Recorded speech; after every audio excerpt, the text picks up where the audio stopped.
Salom, ko'ksimda ikki qo'lim uy ishlari bilan band bo'ladirman. Assalomu alaykum. Salom do'stlar. Bir kunlik mana musofirning hayotini sizlarga qo'yib beraman. Bugun mening выходной kunim edi. Выходной kunimda ham ayollar dam oladi deb o'ylaysiz. Yo'q, выходной kunimda ham men karamlar tuzladim.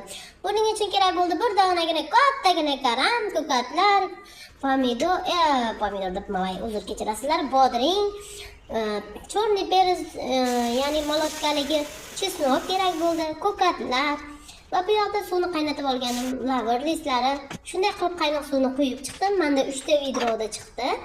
Bu har birini mana shunday qilib bostirib, bunga keyin men qo'shdim 2 osh qoshiq shakar va 1 osh qoshiqda tuz soldim. Mana shunday qilib har birini qopqog'ini yopib, xolodilnikka qo'yib chiqib qo'ydim. Bu xudo xolasa bir haftada tayyor bo'ladi. Bu orada men bo'lichkaga xamir qurib qo'ygandim. Bo'lichkamning xamiri ham 1 soatda ko'p qoldi. Va mana shuni ko'rib turganingizdek, bo'lichkalarni mana shunday qilib zuvolalarga bo'lib chiqqandim va har birini yoyib, orasiga sariyog'lardan surib chiqdim. Menda nachinkaga murabbo yoki nimadir bo'lish kerak edi. Mevali murabbolar bo'lish kerak edi, menda yo'q edi. Shuning uchun o'zini ham qilaverdim. O'zi ham juda shirin va mazali bo'ladi.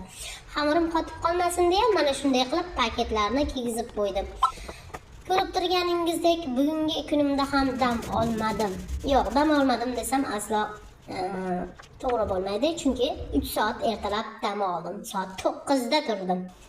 Mana ko'rib turganingizdek, bo'lichkalarim yumshoqqina mazali bo'lib chiqdi. Mana nachinkasi ham juda shirin bo'libdi.